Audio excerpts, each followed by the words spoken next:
नमस्कार मित्रों, मैं Neeraj Saxena, physics faculty. Last lecture में अपन ने एम्पियर का नियम, उसका प्रूफ और बेलनाकार धारावाही चालक के कारण चुंबकीय क्षेत्र की कैलकुलेशन की। वो एक एप्लीकेशन थी। अब हमें दो एप्लीकेशन और करनी। एक करनी है परिनालिका यानी सोलेनॉइड, और एक करना है हमें टॉरॉइड। ठीक है साहब। स्वाभाविक एप्लीकेशन करने से पहले मुझे आपको आकृति समझानी पड़ेगी, है ना साहब। तो मैं पहले आपको समझाता हूं परिनालिका क्या होती है, फिर मैं एप्लीकेशन कराता हूं 2, फिर मैं समझाऊंगा टॉरॉइड क्या होता है, फिर मैं आपको एप्लीकेशन कराऊंगा 3। क्लियर साहब। तो आज सबसे पहले अपन ये समझते हैं कि परिनालिका किसे कहते हैं, है ना। परिनालिका अंग्रेजी में बोले तो सोलेनॉइड। बहुत पॉपुलर शेप है साहब। ये जरूर है कि साइंस वालों के ही कांटेक्ट में आती है, इसलिए इसकी पॉपुलैरिटी साइंस वालों के बीच में ही, अन्य के बीच में नहीं है। अब समझने बतौर आपको सिंपल से समझना है। सिंपल से कैसे समझना है? बेलनाकार आकृति पर, मेरे को बेलन से मतलब नहीं है ना साहब, मेरी बात को पूरी सुनना। बेलनाकार आकृति पर विद्युत रुद्ध तांबे के तार को, विद्युत रुद्ध का मतलब इंसुलेटेड। मैंने आपको वाइंडिंग के तार के बारे में बता दिया था।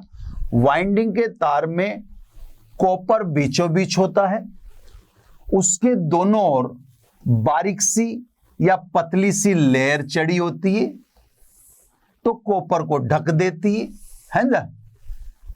यानी आपके जो कॉपर वायर है वो तो इस लेपन के अंदर जा चुका है ना? तो ये इंसुलेट है, इंसुलेटेड है, यानी हाथ लगाओगे तो करंट नहीं आएगा, कॉपर तो कवर हो चुका ना। तो कहने का मतलब इसको कहते हैं विद्युत रुद्ध तांबे का तार। जैसे आप पतंग उड़ाने का मंजा सूतते हैं तो सफेद रंग का धागा आप विभिन्न कलर में कर देते हैं। अब धागा तो लुप्त हो जाता है, धागा तो उस लपेटे हुए लेपन के अंदर है। एग्जैक्टली जैसे पंखा है, मोटर है, मिक्सी है, इनमें जो वाइंडिंग होती है तारों का बार बार एक ही जगह लपेटना जो होता है, वो तार इंसुलेटेड होता है। यानी एक तरह से उस पर आप हाथ लगा लेंगे तो करंट, जैसे मान लो ये बाहर अपन तार देखते हैं, इसमें रबर लिपटा होता है, इंसुलेशन होता है, एक तरह का कुचालक है। अब इतना मोटा अगर मोटरों के अंदर लगाने लगेंगे तो मोटरों के आकार बहुत बड़े हो जाएंगे। तो मोटर के अंदर जो इनका इंसुलेशन करते हैं या जो इन पे लेप चढ़ाते हैं, वो बहुत पतली सी कोटिंग चढ़ाते हैं ताकि कम जगह में ज्यादा तार समा सके, है ना साहब।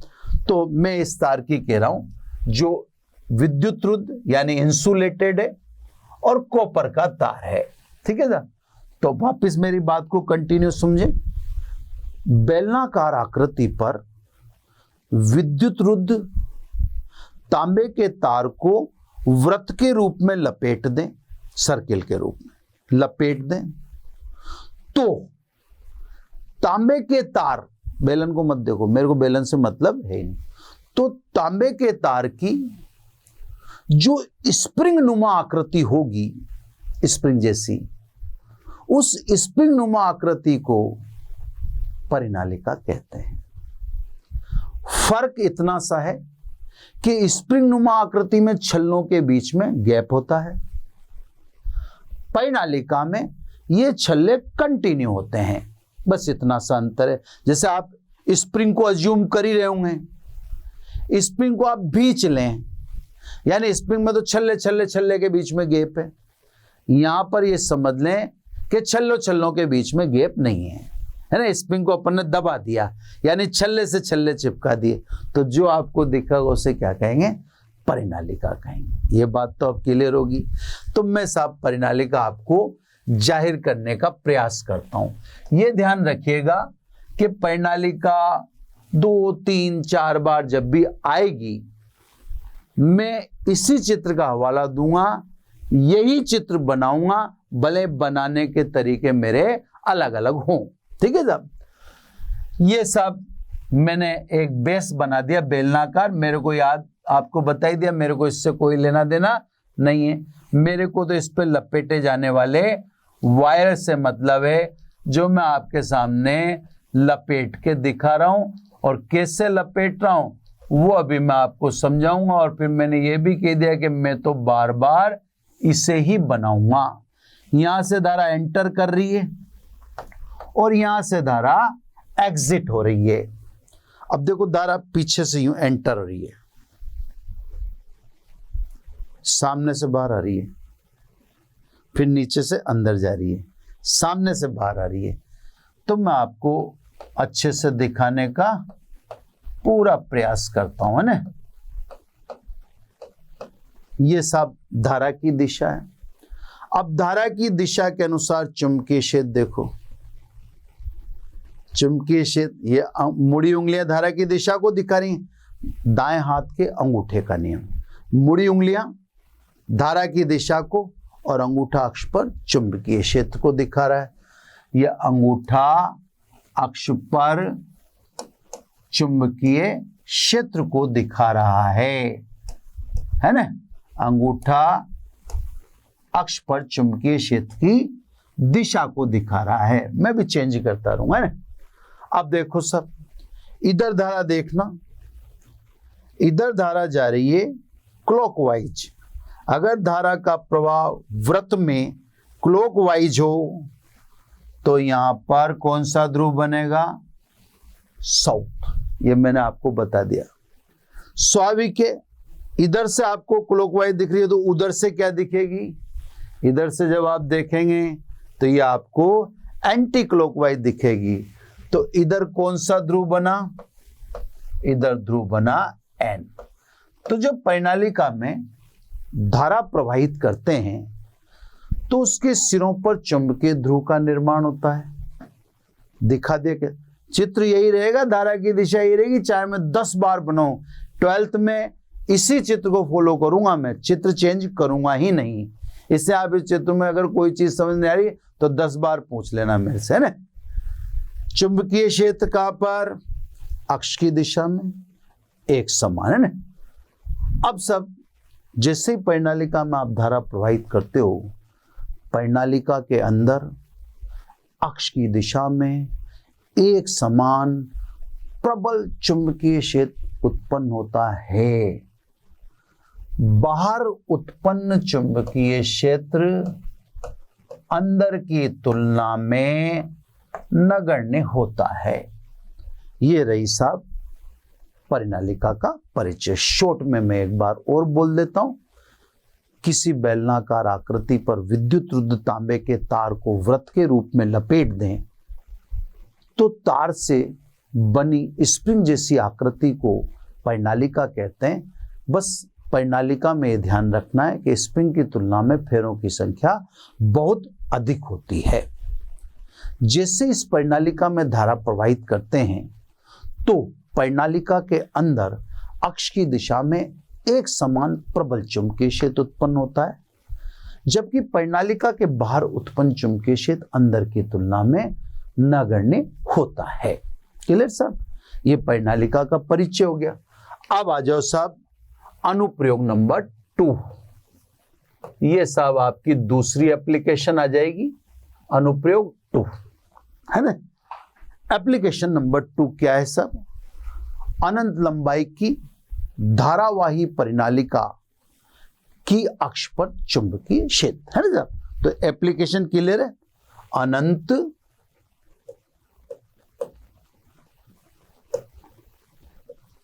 लंबाई की धारावाही परिनालिका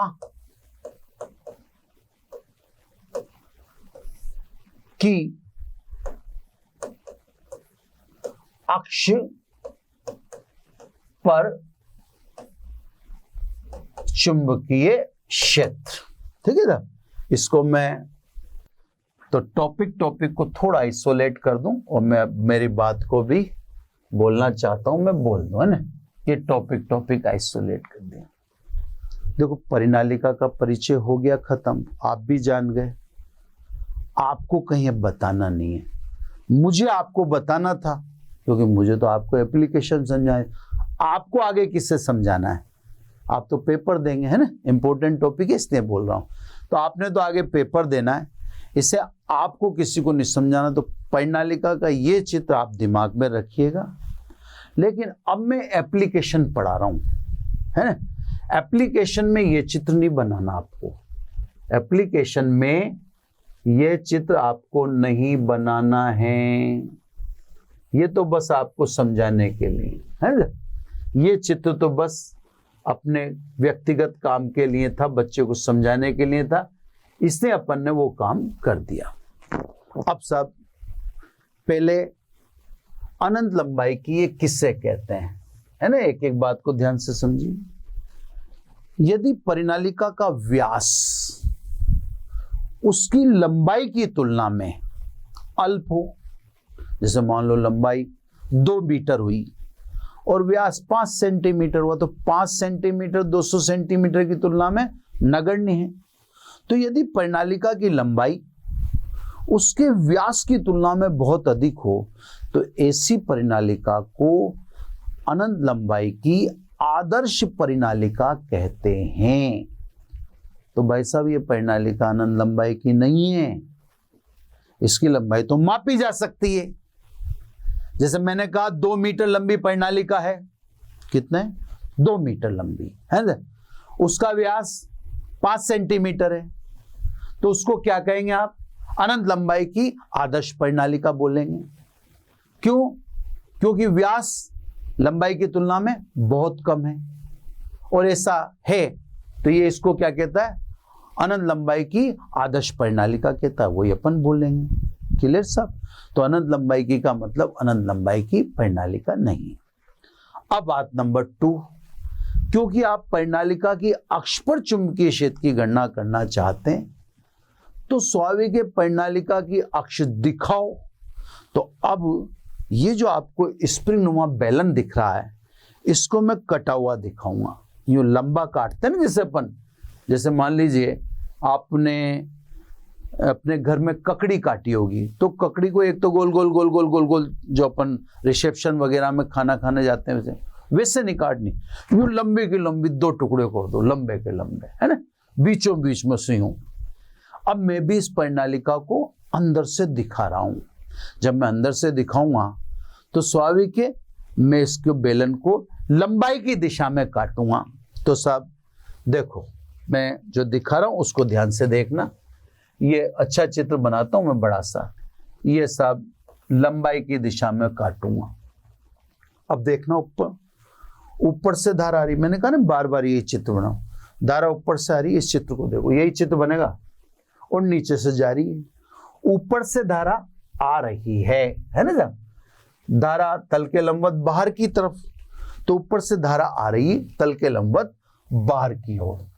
यहां पे मैं धारा को डॉट से दिखा देता हूं। हालांकि अपन जानते हैं डॉट चुंबकीय क्षेत्र को दिखाने का तरीका है, लेकिन अब इस समय हमने परिनालिका को लंबाई की दिशा में काट दिया।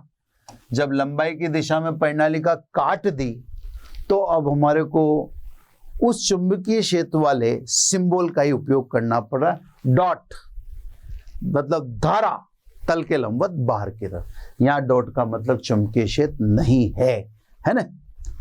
धारा नीचे से जा रही है तो क्रॉस, ये सब छोटे छोटे उतने ही क्रॉस दिखा देता हूं जितने मैंने डॉट दिखाए, ठीक है साहब।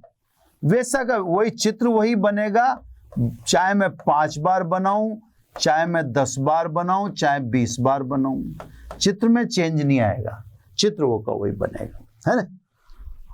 अपन ने कहा है अंदर की ओर एक समान प्रबल चुंबकीय क्षेत्र अक्ष की दिशा में होता है, तो साहब ये अक्ष की दिशा में एक समान प्रबल चुंबकीय क्षेत्र, ये चुंबकीय बल रेखाओं से दिखा दिया मैंने, ये भी है ना, क्लियर। एस और एन तो दिखाने की यहाँ जरूरत नहीं है, एस और एन से यहाँ कोई मतलब आ ही नहीं रहा। तो साहब अब आप समझ गए कि अंदर अक्ष पर चुंबकीय क्षेत्र की गणना करने के लिए मैंने बेलन को लंबाई के दिशा में 2 टुकड़ों में काट दिया। जैसे ऐसे था ना बेलन, ये यूं था तो यूं काट दिए, ये एक भाग हटा दिया मैंने और ये आपको सामने दिखने लगी गया क्लियर। अब सब चुंबकीय क्षेत्र की अक्ष पर गणना करनी है तो आपको एम्पीयर के नियम से करनी है। इससे आप एम्पीरियन पथ यानी बंद पथ लोगे। तो साहब चुंबकीय क्षेत्र की गणना करने के लिए हम ये आयताकार बंद पथ P Q R S P लेते हैं, है ना। जब बंद पथ की दिशा भी दिखा दी मैंने और बोल भी दिया। आप कहेंगे साहब एम्पीरियन पथ तो ऐसा लेना चाहिए जिसमें धारा का वितरण एक समान हो, है ना, यही कहा था आपसे। तो भैया आप देख लो धारा का वितरण इसमें एक समान नहीं है क्या, है ना। आपको मैं कई जगह दिखती है दिखा देता हूं, ये देखना आप, ये धारा है ना तल के लंबवत बाहर की तरफ, ये धारा तल के लंबवत अंदर की, यहाँ डॉट और क्रॉस चुंबक के लिए नहीं धारा की। अब अगर आप मान लीजिए ये ऐसा पथ लोगे तो देखो इस पथ की हर तार से दूरी या हर धारा से दूरी बराबर नहीं है, तो ऐसा नहीं ले सकते थे आप। अगर मान लो आप इसके बजाय वृत्ताकार लेते, एक मिनट है ना, इसके बजाय चलो कुछ ज्यादा तो कुछ चीज, एक मिनट कहाँ चीजें कट गई, एक तो ये कट गया ना, ठीक है चलो खैर वो तो चित्र है इसे आपके पास, ये सब दिख ही रहा है जिटिज, कुछ मेरा ख्याल है ये बस ये अलग से जो करा होगा ये हो गया होगा बंद, इससे तो कोई ज्यादा मतलब नहीं था। चलो आ जाओ, है ना। अगर आप वृत्ताकार लोगे यूं, वृत्ताकार में भी देखो पथ की दूरी सब जगह समान नहीं है, तो स्वाभाविक ये भी नहीं चलेगा, है ना। ठीक है, ऊपर वाला चित्र वैसा का वैसा होना चाहिए, हालांकि कॉपी हो चुका है या पहले ठहर चुका है बोर्ड पर, कोई ऐसी बात नहीं है ना। इसलिए अब आपको ले दे के पथ कैसा लेना चाहिए, ये देखो ऐसा लेना, पथ की हर तार से दूरी क्या है बराबर। तो अब आप समझ गए होंगे कि मैंने एम्पीरियन पथ जैसा नियम था उसी के अकॉर्डिंग लिया है। नियम यही कहता था कि एम्पीरियन पथ ऐसा लें जिसमें धारा का वितरण एक समान हो, तो मैंने उसी का अनुसरण या उसी को यहां फॉलो किया है। आप समझ गए। इस पथ की लंबाई पी क्यू बराबर मान लेते हैं अपन एल, चौड़ाई क्यों नहीं ली वो सब अभी आ जाएगा। अब साहब एम्पियर का नियम का 2 साइड अलग अलग कर लो। लेफ्ट साइड तो परिसंचरण है यानी बी डॉट डी एल है, और right side mu zero summation i है, एक एक साइड सोल्व की जाएगी, दोनों साइड एक साथ सोल्व अब नहीं की जाएगी, है ना। तो सबसे पहले आ जाते हैं अपन परिसंचरण, पहले इसको सोल्व करते हैं। परिसंचरण का मतलब बी डॉट डी एल, है ना। आप चाहो तो यहां लिख दो P Q R S P, बात वही है, बंद पथ है। तो पहले ये निकालते हैं, चलो सब ध्यान से समझना आप, है ना। बी परिसंचरण डॉट डी एल, बंद पथ के अनुदिश चुंबकीय क्षेत्र का रेखा समाकलन। तो देखो पी से क्यू की दिशा में चुंबकीय क्षेत्र का रेखा समाकलन, आराम से। क्यू से आर की दिशा में चुंबकीय क्षेत्र का रेखा समाकलन, आर से एस की दिशा में चुंबकीय क्षेत्र का रेखा समाकलन, और एस से पी की दिशा में चुंबकीय क्षेत्र का रेखा समाकलन, है ना। तो पी से क्यू की दिशा में चुंबकीय क्षेत्र, क्यू से आर की दिशा में चुंबकीय क्षेत्र, आर से एस की दिशा में चुंबकीय क्षेत्र का रेखा समाकलन, और एस से पी की दिशा में चुंबकीय क्षेत्र का रेखा समाकलन, चारों को जोड़ देंगे तो परिसंचरण आ जाएगा, यानी बंद पथ की दिशा में चुंबकीय क्षेत्र का रेखा समाकलन आ जाएगा। तो परिसंचरण सबसे पहले निकालना था, ये रहा।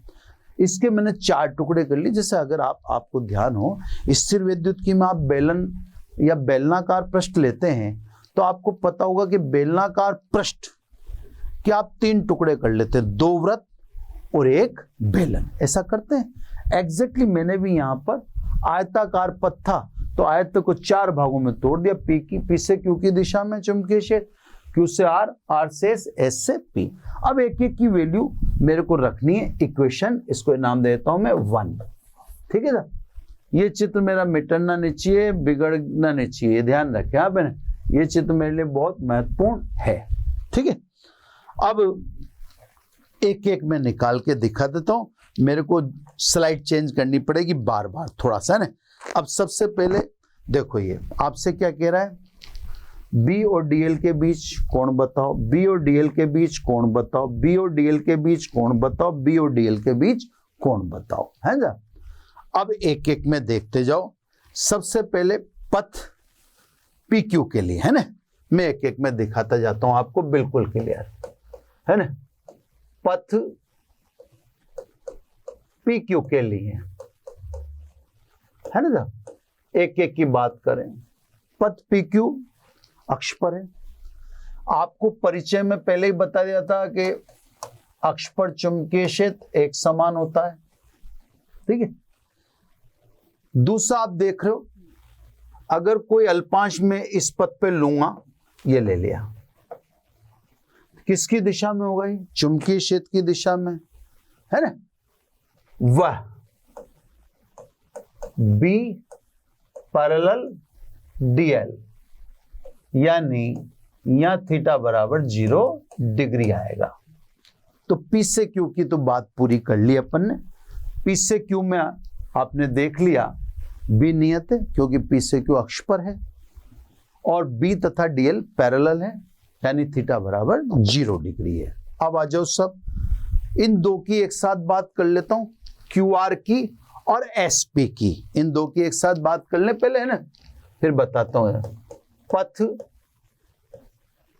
क्यू आर व एस पी के लिए,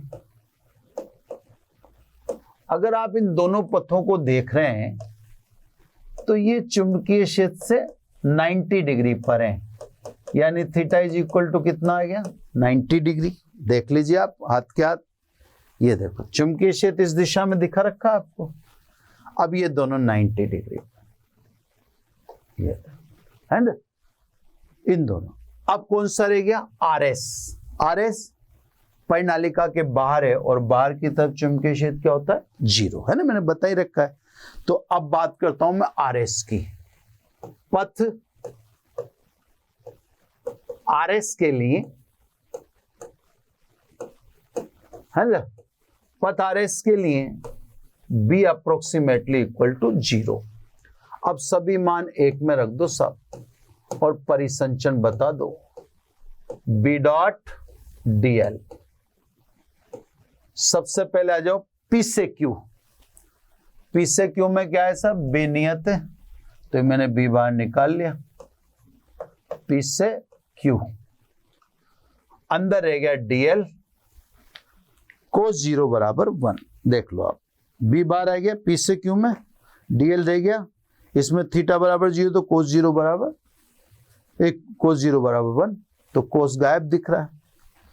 अब बात करो क्यू आर और एसपी की। क्यू आर और एसपी की बात करना, देखा यहां भी थीटा 90 है, यहां भी थीटा 90 है, कोस 90 0, कोस 90 0, ये दोनों 0 हो गए। बात करो आर एस की। आर एस में बी 0 है क्योंकि आर एस बार की तरफ, तो ये तीनों 0 होंगे, है ना। तो केवल आप पी क्यू का ही लिख पाओगे।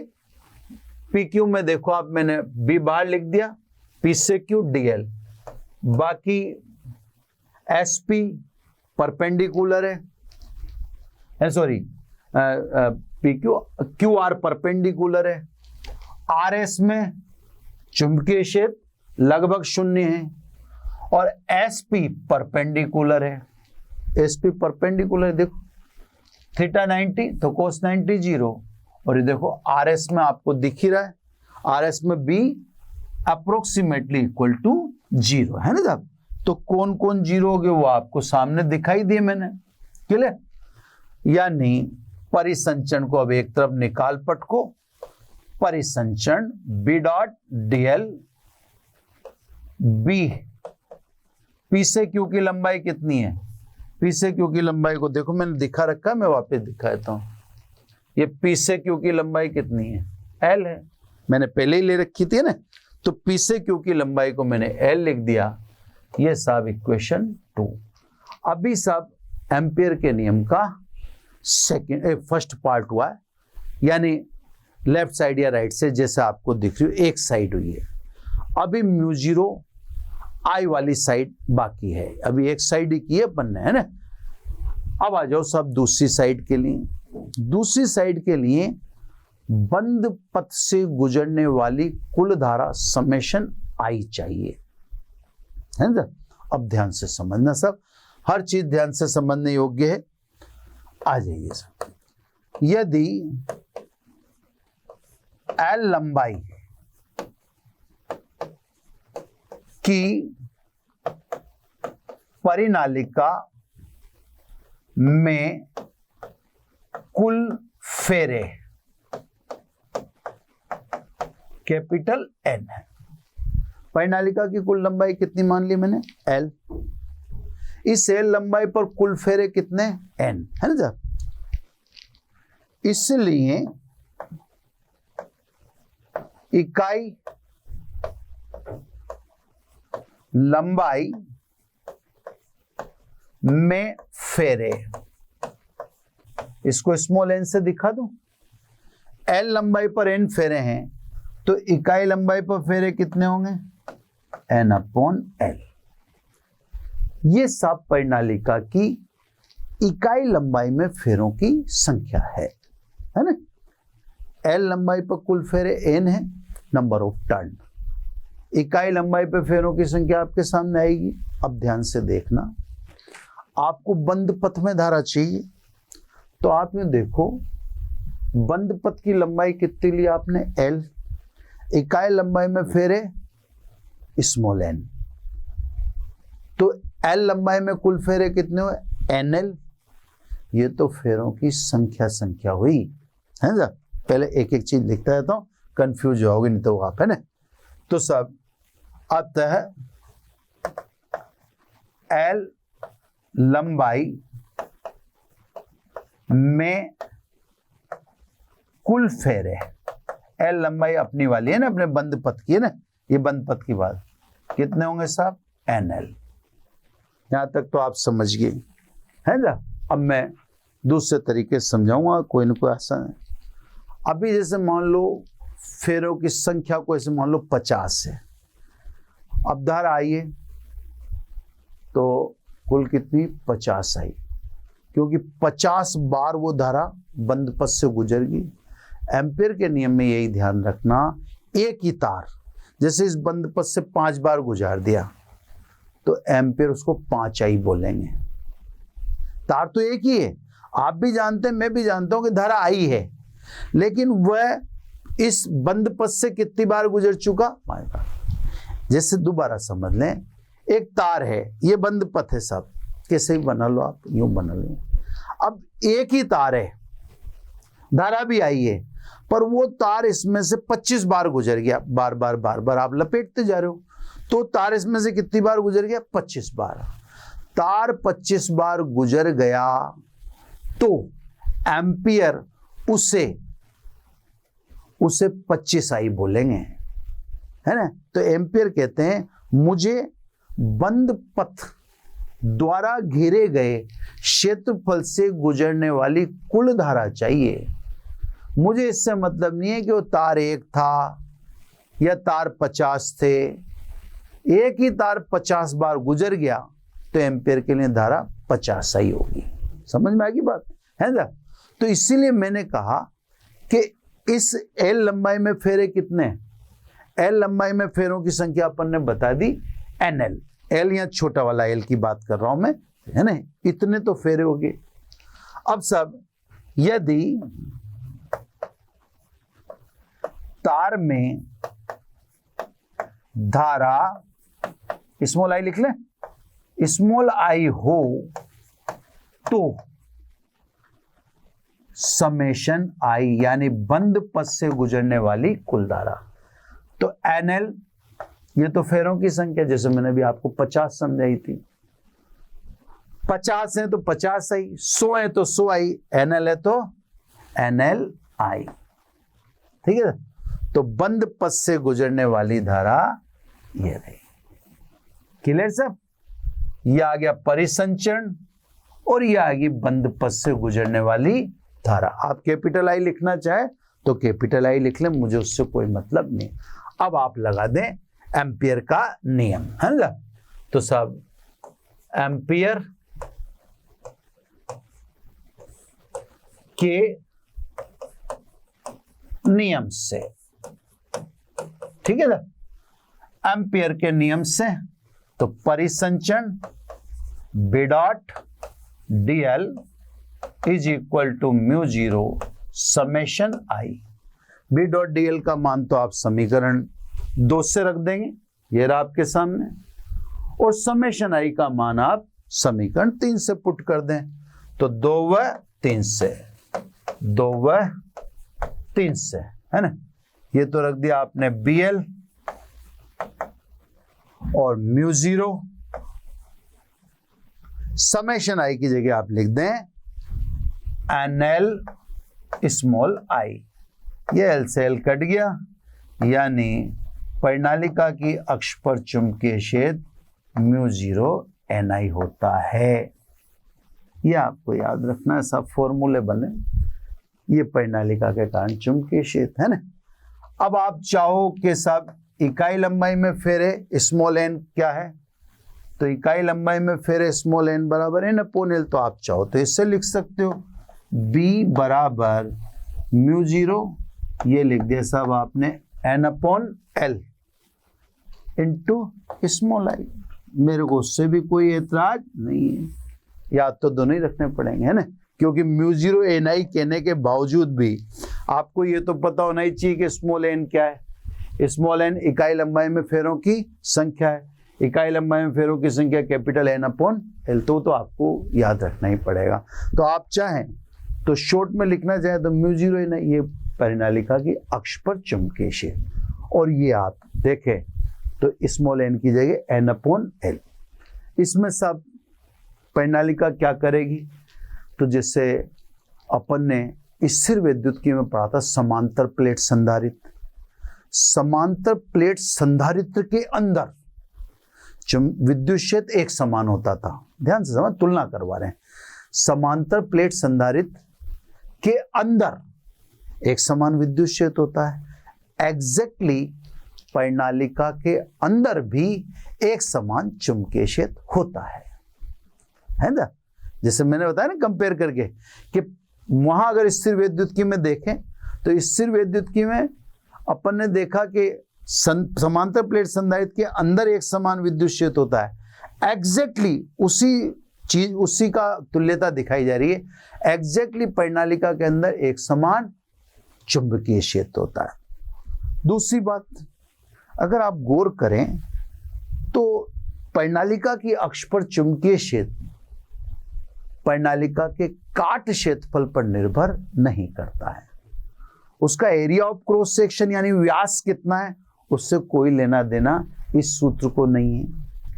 अगर आप एक और चीज देखें कि मान लो अभी तो अपन ने परिनालिका के अंदर कुछ नहीं रखा, अभी तो निर्वाती ये म्यू जीरो दिख रहा है ना आपको, अभी तो वैक्यूम ही है ना। मान लो अगर परिनालिका के अंदर माध्यम रख दें तो सब माध्यम की उपस्थिति में मीडियम है ना, माध्यम की उपस्थिति में चुंबकीय क्षेत्र कितना लिखोगे आप, म्यू एन आई। अब क्योंकि म्यू बराबर mu R into mu zero, ये कहां से लिखे तो आप इसका डायरेक्ट समझ जाया करो, नकल होती है सीधी, एप्सिलॉन बराबर एप्सिलॉन आर इंटू एप्सिलॉन। स्थिर विद्युत की कॉपी करनी है आपको। तो अगर आपने माध्यम रख दिया तो माध्यम की उपस्थिति में परिनालिका के अंदर चुंबकीय क्षेत्र ये देखो म्यू आर, और ये निर्वात का कितना गुना हो जाएगा, म्यू आर गुना हो जाएगा, ये म्यू की जगह रख दिया। तो चुंबकीय क्षेत्र प्रणालिका के अंदर और बढ़ाया जा सकता है, क्या रख के बढ़ा सकते हैं, माध्यम रख के, है ना। अब जैसे इसमें एक छोटी सी बात है, उसको मैं ज्यादा लंबा खींचना भी नहीं चाहता। ये प्रणालिका सीमित लंबाई की थी, फिर भी आपने इसे अनंत लंबाई का क्यों कहा, एक छोटा सा ये कारण समझाना चाहता हूं। एक, अगर प्रणालिका के सिरे पर चुंबकीय क्षेत्र की बात होती तो सिरे पर चुंबकीय क्षेत्र कितना होता, यह भी एक चीज समझाना चाहता हूं। इसके लिए बायो सावर्ट से एक डायरेक्ट जो व्यंजक निकाला गया वो आपके सामने मैं लिख रहा हूं। तो छोटी छोटी बातों में ये आपको छोटी छोटी बातें मैं यहाँ खत्म करता हूं। जैसे पहली बात मैंने छोटी में बताई थी कि स्थिर विद्युत में समांतर प्लेट संधारित्र के अंदर विद्युत क्षेत्र, और चुंबक में देखो तो प्रणालिका के अंदर चुंबक, दोनों एक सी अवस्थाएं हैं। दूसरी मैंने आपको बात बताई थी कि प्रणालिका के कारण चुंबकीय क्षेत्र निकाल लिया आपने, B बराबर म्यू जीरो NI, है ना, ये काट क्षेत्रफल पर निर्भर नहीं करता। तीसरी बात मैंने दिखाई कि अगर प्रणालिका के अंदर माध्यम रख देते, है ना। एक बात मैं आपको बता दूं, देखो टॉपिक तो अब एक्स्ट्रा जा रहे हैं, एक्स्ट्रा जा रहे हैं का मतलब अब बातें बतानी पड़ रही हैं। आपका टॉपिक यहीं क्लोज हो चुका है ना, आप ये ध्यान रखिएगा। मुझे उससे संबंधित बातें बताने दें, उससे आपको कोई फर्क पड़ नहीं रहा। अब एक चित्र बनाकर और फिर मैं आपको एक सीमित लंबाई के लिए दिखाता हूं ना, सीमित लंबाई की परिनालिका के लिए, है ना। अब देखो, इसको मैं फेयर तो नहीं कहता, फेयर इसलिए नहीं कहता क्योंकि इसमें व्यंजक तो मैं डायरेक्ट लिख रहा हूं। ये व्यंजक हालांकि मैंने देखा हुआ है, बहुत दुर्लभ किताब में से दिखाता है मुझे। ये व्यंजक बायो सावर्ट से निकाला गया है ना। सीमित लंबाई की प्रणालिका, तो पहले चित्र देख लो आप, है ना, उसी से हिसाब से चलना होगा। ये सिरा P, ये सिरा Q, ये इसकी अक्ष जिसको अपन ने डैश डैश में बना दिया। ये रहा आपका बिंदु अक्ष पर, है ना। ये थोड़ा दो पेन लेना पड़ेगा मेरे को, ये पेन लेने में थोड़ा सा, है ना। ये अक्ष से कोण φ1, है ना, और P से मिलाने वाली रेखा का, और ये भी अक्ष से कोण φ2 है, उसी दिशा से ना φ2। अगर इधर से कहेंगे तो इधर से कहेंगे तो 180 माइनस φ2 हो जाएगा, है ना। तो ये अक्ष में ये लिख भी देता हूं। तो सब अब बात को समझना थोड़ा सा, क्योंकि डायरेक्ट लिखा, ये निकाला गया है बायो सावर्ट से सीमित लंबाई की प्रणालिका के लिए ऊपर चुंबकीय क्षेत्र, है ना, ऊपर यानी अक्ष पर जो भी है, ये सब ऊपर चुंबकीय क्षेत्र म्यू जीरो NI, अब ये छोटा है कि चलो छोटा ही लिख देता, अपॉन 2, है ना, cos φ1। अब ये 180 माइनस φ2 है, तो सब इसको अपन ऐसे तो लिखेंगे cos φ2 सेकेंड क्वाड्रेंट में चला गया तो यहाँ जाएगा माइनस cos φ2। अब ये डायरेक्ट आप तो समझ लो कि बिंदु O जो दिखा रखा है आपको, उस पर चुंबकीय क्षेत्र इतना है, ठीक है ना, क्लियर होगी बात, है ना। बिंदु O पर चुंबकीय क्षेत्र इतना होता है डायरेक्ट बायो सावर्ट से, इसको मैंने समीकरण 1 दे दी। अब इससे देखो बातों को जानो, है ना। इससे बातों को जानने के लिए, जैसे प्रणालिका की लंबाई अनंत हो, है ना, इससे देखो अनंत लंबाई की परिनालिका की अक्ष पर अपन निकाल ही चुके हैं। ये देखो, इससे निकालो। अब इससे निकालोगे आप, ध्यान से देखना, सब थोड़ा सा अच्छा लगेगा आपको। फॉर्मूला बस ये रटना पड़ता है थोड़ा, है ना। ये तो मैंने अक्ष दिखा दी, ये आपका बिंदु O से दिखा दिया। अब ये प्रणालिका आपने कहाँ ले जानी है, अनंत को ले जानी है। ये सिरा भी अनंत को जाएगा और ये सिरा भी अनंत को जाएगा, है ना। अब मेरे बस देखते जाना, अब मजेदार चीज है ना। अब देखो, सिरा P भी अनंत को गया, इधर देखो, सिरा पी अनंत को गया तो फाई वन क्या हो गया, 0, है ना। यहां पे दिखा दूं मैं, angle phi one is equal to 0। सिरा क्यू भी अनंत को गया तो फाई टू क्या हो गया, 180, है ना। ये सब फाई टू कितना हो गया, 180। तो सब अगर परिनालिका की लंबाई अनंत है तो ये जो बायो सावर्त ने सीमित लंबाई की परिनालिका का जो दिया है हमें, कहने का मतलब फॉर्मूला, इसमें ये मान रखने चाहिए, यानी फाई वन बराबर 0 और फाई टू बराबर 180। देखो रखता हूं, है ना, अक्ष पर बी अक्ष mu 0 N small I upon 2, है ना, कोस 0 माइनस कोस 180, ठीक है ना, कोस 0 माइनस कोस 180, है ना। अब देखो बी अक्ष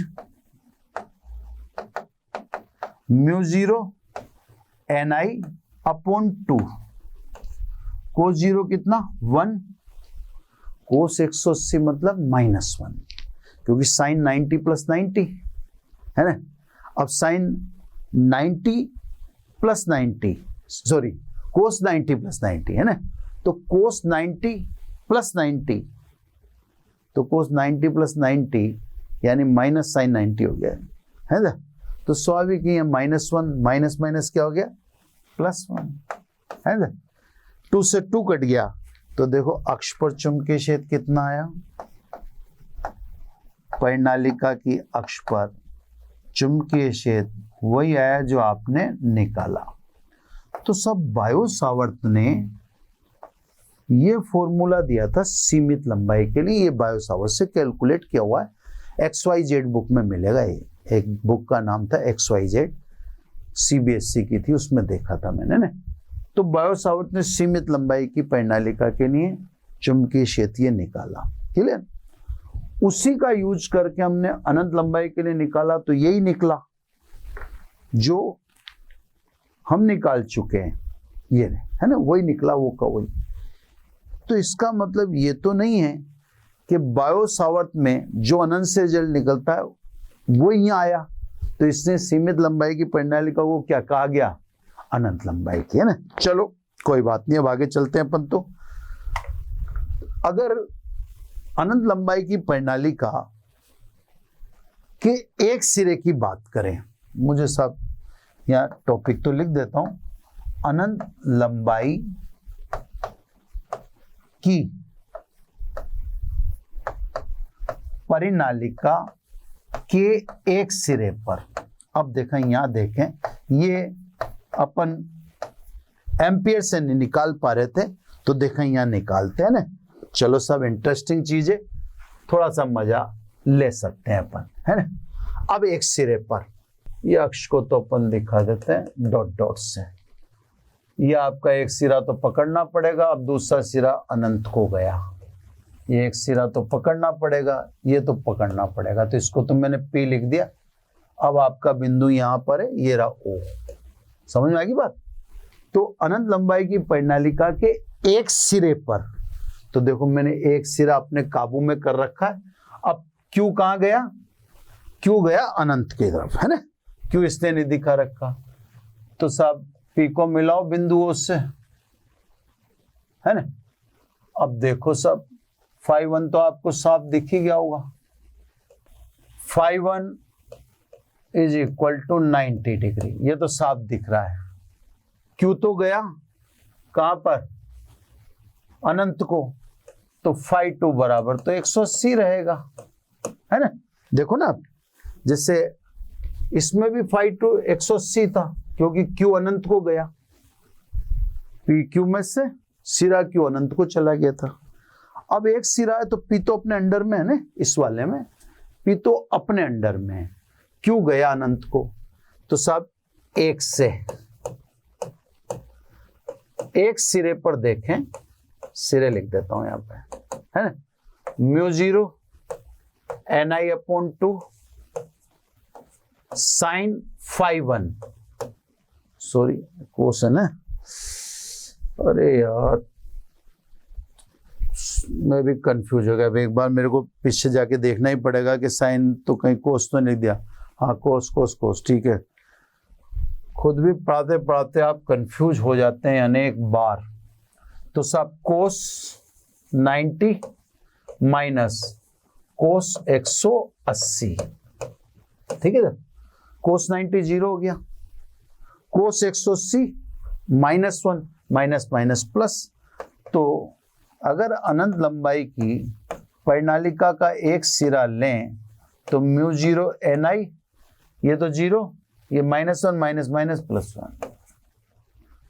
सिरे पर या अनंत लंबाई की परिनालिका के सिरे पर चुंबकीय क्षेत्र अक्ष पर चुंबकीय क्षेत्र का आधा होता है। ये सब यहां से पता पड़ा है ना। तो सब अतः स्पष्ट है कि अनंत लंबाई की परिनालिका के सिरे पर चुंबकीय क्षेत्र उसकी अक्ष पर चुंबकीय क्षेत्र म्यू जीरो ni का आधा होता है। ये ध्यान रखना, सब न्यूमेरिकल वगैरह में काम आ जाएगा। तो सब परिनालिका के कारण चुंबकीय क्षेत्र मैंने यही खत्म कर दिया था, इसी जगह खत्म कर दिया था। उसके बाद 2-3 बातें मैंने आपको समझाई, और एक ये सीमित लंबाई की परिनालिका के लिए चुंबकीय क्षेत्र, ये डायरेक्ट बायो सावर्त ने जो दिया था वो मैंने लिख दिया। उसका फिर मैंने आपको अनंत लंबाई की परिनालिका बता दिया, वही आया जो अपन ने निकाला। एक अगर अनंत लंबाई की परिनालिका के एक सिरे की बात करें तो वो भी मैंने आपको बता दिया था। अब क्योंकि परिनालिका मैं इतने डिटेल में पढ़ा ही चुका हूं, अब मुझे परिनालिका का एक टॉपिक अगले चैप्टर से उठा के इसमें ले देना चाहिए, क्योंकि फिर मैं उधर मेरे को परिनालिका पढ़ाने की जरूरत पड़ेगी नहीं। अब अगले चैप्टर में क्या है, मैं आपको पहले अगले चैप्टर का टॉपिक धारावाही परिनालिका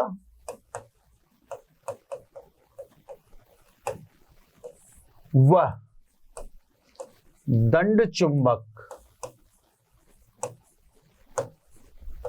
में तुलना है ना। तो ये टॉपिक अगले चैप्टर में है। अब क्योंकि फिर मैं यहां पर परिनालिका के सभी टॉपिक कवर कर चुका हूं, तो अगले चैप्टर से ये टॉपिक उठा लेता हूं, क्योंकि परिनालिका आप पढ़ ही रहे हो। बस मेरे को एक चित्र तो बनाना है धारावाही परिनालिका का। मैं अभी अगला पेज ले लूंगा या यहाँ देख लेता हूँ, बड़े बड़े चित्र बनाता हूँ तो आपको समझा दूंगा। तो अगला पेज लेकर मैं बड़ा सा चित्र बनाकर आपको परिनालिका भी समझा देता हूँ, और सामने रख के दंड चुंबक भी, दोनों का कंपैरिजन भी कर लेते हैं। कंपैरिजन कर लेंगे तो स्वाभाविक है सारा काम भी खत्म हो जाएगा, फिर परिनालिका अगले चैप्टर से भी गायब हो जाएगी, है ना। चलो साहब, तो मैं इधर मेरा चित्र बैठेगा नहीं, मुझे एक बैठ जाएगा, फिर वो एक उधर रह जाएगा, फिर मेरे को बार बार क्लिप चेंज करनी पड़ेगी। इधर ही आ जाओ साहब, है ना। देखो साहब, मैं एक तरफ बना देता हूँ पहले धारावाही परिनालिका, यहाँ तो बना देता हूँ धारावाही परिनालिका। मैंने आपसे, ये अच्छी बात है कि इस एक लेक्चर में ही परिनालिका पूरी खत्म हो रही है, अगले चैप्टर तक भी नहीं बच रही, तो बहुत अच्छी बात है। बहुत अच्छी बात इसलिए है कि फिर बच जाती है ना, तो बचने के बाद फिर इस चित्र को याद करना मुश्किल रहता है। अब देखो साहब, मैं आपको चुंबकीय क्षेत्र समझाने के लिए 4 फेरे ले रहा हूं। धारा ऊपर से आ रही है, नीचे से जा रही है। तो देखो साहब ध्यान से, ये धारा में थोड़ा सा जगह मेरे को पहले ही ज्यादा ले लेनी चाहिए, नहीं तो चक्कर पड़ सकता है ना। देखो साहब, ये धारा ऊपर से आ रही है और नीचे से जा रही है। आ रही है तल के लंबवत बाहर की ओर, और जा रही है तल के लंबवत अंदर की ओर। मैं एक बार आपको उधर दिखा भी लाऊंगा ताकि आपको समझने में किसी प्रकार की तकलीफ नहीं हो। देखो दिखा देता हूँ, मेरे सारे काम आज ही हो जाएंगे, इसलिए मेरे बहुत अच्छा रहा है। ये देखो, धारा तल के लंबवत बाहर की, यहाँ देख लो ये, और नीचे अंदर। एक ही चित्र बार बार बना रहा हूँ, है ना। वही एस और एन, ये कई चित्र बार बार बना रहा हूं मैंने, धारा भी ऐसे ही प्रवाहित करूंगा। अभी आपको एस और एन भी दिखा दूंगा सब, है ना, क्लियर, ये सब। अब देखो, है ना, अब धारा तल के लंबवत बाहर की तरफ, चुंबकीय क्षेत्र चारों तरफ सकेंद्रीय वृत्तों से दिखाता हूं मैं।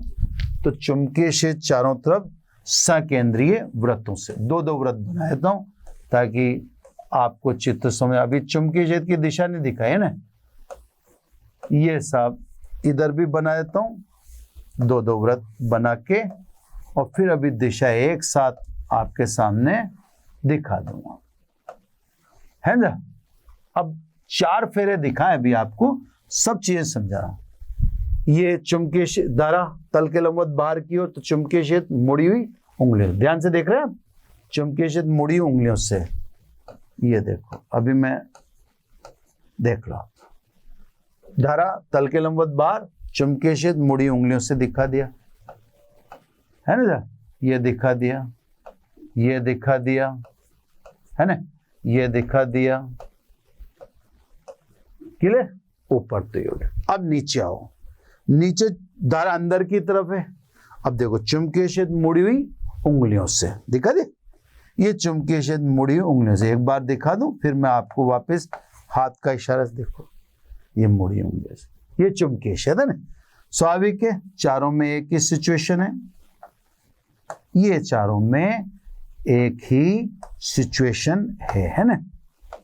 अब ये कितने फेरे बनाए थे मैंने, 4 फेरे बनाए थे।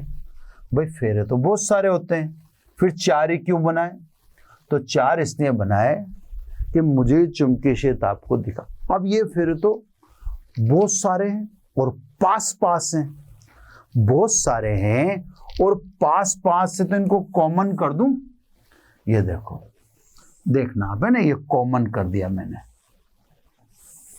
पास पास है ना, ये कॉमन कर दी। भाई दूर दूर थोड़ी है ये सब, ये देखो पास पास है, कॉमन कर दिए मैंने, इधर भी है ना पास पास है, तो ये मैंने कॉमन कर दिए नीचे वालों। अब कॉमन कर दिए तो फिर देख लो दिशा, है ना, ये देखो ऊपर वालों में दिशा दिख रही है आपको साफ, ये दिख रही है, नीचे वालों में देखो साफ दिखनी चाहिए दिशा, है ना, ये देखो दिख रही है ना। इधर आपको मैंने दिखाई देता अभी एस और एन, है ना, ये चुंबकीय क्षेत्र अक्ष की दिशा में, ये चुंबकीय क्षेत्र अक्ष की दिशा में, है ना। इधर मैं भी आपको, ये परिणालिका बन गई साहब शानदार। ये देखो फेरे पास पास ले लो आप, फेरे चिपका लोगे तो ये चुंबकीय क्षेत्र को मैंने कॉमन कर दिया, नीचे भी कॉमन कर दिया, ऊपर भी कॉमन कर दिया, है ना। अब मैं आपको बस 2 मिनट का काम है, अब कोई तुलना में कोई चीज बची नहीं है ना, बस चित्र ही बनना था। ये देखो इधर क्या बनेगा एस और उधर क्या बनेगा एन, ठीक है, तो वही चीज मैं बना देता हूं एस और एन, और फिर बस कंपैरिजन करके आपको दिखा दूंगा, ठीक है। बहुत सही चित्र बन गया ताकि आपको अच्छी तरह से दिख जाए, बस कलर कॉम्बिनेशन चेंज करता जा रहा हूं। इधर लेना था एस और इधर लेना था एन। ये तो बन गई साहब धारावाही परिणालिका। अब उधर मैं बना देता हूं दंड चुंबक, है ना, उसका भी चित्र अच्छा सा सुंदर सा बना लेते हैं, फिर दोनों का कंपैरिजन सामने हो जाएगा। दंड चुंबक, है ना, दंड चुंबक, क्लियर। ये दंड चुंबक भी अपन बड़ा सा बना लेते हैं इससे, ठीक है। इधर ऐसा कैसा कर लेते हैं, इधर एस और इधर एन, ताकि कंपैरिजन करने में आसान रहेगा, है ना। दंड चुंबक में भी चुंबकीय बल रेखाएं दिखा दें और फिर कंपैरिजन कर देंगे। ये दंड चुंबक में चुंबकीय बल रेखाएं, ये देखो दंड चुंबक में चुंबकीय बल रेखाएं नीचे भी और ऊपर भी, है ना, दिखा देते हैं सब, ताकि चित्र भी सुंदर सा लग जाए। और अब, है ना, चुंबकीय क्षेत्र की दिशा भी दिखा देते हैं, और फिर अपन अपने एन से एस की ओर बाहर और अंदर एस से एन की ओर, इधर भी बाहर N से S की ओर और अंदर S से N की ओर। ये दंड चुंबक यानी बार मैग्नेट है ना, और ये सोलेनोइड। अब दोनों का कंपैरिजन करो साहब, ठीक है। एक पेन ले लेता हूं मैं कोई अच्छे कलर का। देखो साहब, दोनों में लगभग कोई अंतर है ही नहीं। देखो, धारा प्रवाहित करते ही धारावाही परिनालिका के सिरों पर भी वैसे ही चुंबकीय ध्रुवों का निर्माण होता है जैसे दंड चुंबक के किनारों पर पाए गए या पाए जाते हैं। मतलब दोनों एक ही। इसमें भी चुंबकीय ध्रुव दिखे या प्रेक्षित होते हैं, दंड चुंबक में तो ये होते हैं। तो धारा प्रवाहित करने पर परिनालिका के सिरों पर ठीक वैसे ही चुंबकीय ध्रुव निर्मित होते हैं जैसे जैसे दंड चुंबक के सिरों पर होते हैं। मतलब एक तुलना बराबर, ठीक है। एक कंपैरिजन बोल दिया, दोनों तुल्य निकले, दोनों एक जैसे निकले। चलो सब, अब अगली बात है ना, जैसे आप दो धारावाही परिनालिका को पास लाओगे, अगर SS सामने आएगा तो रिपल्शन होगा, NS सामने आएगा तो आकर्षण होगा, जैसा दंड चुंबक में होता है। दंड चुंबक में भी SS और NS में आकर्षण प्रतिकर्षण होते हैं। तो ऐसी दो धारावाही परिनालिकाओं को समीप लाने पर वैसा ही परिनालिकाओं के मध्य आकर्षण और प्रतिकर्षण देखा जाता है जैसा दो दंड चुंबकों के मध्य होता है। जैसे दो दंड चुंबक में NN सामने आएगा तो रिपल्शन होगा, ऐसे दो धारावाही परिनालिकाओं में NN सामने आएगा तो रिपल्शन होगा। दो दंड चुंबकों में SN सामने आएगा, एक का S और एक का N, तो आकर्षण होगा। ऐसी धारावाही परिनालिका में एक का N एक का S सामने आएगा तो आकर्षण होगा। ये भी दोनों समान, दोनों चीजें अभी तक समान। तीसरी चीज में देखें आप, धारावाही परिनालिका के बाहर की तरफ देखें तो चुंबकीय बल रेखाएं N से चलती हैं और S पर आती हैं।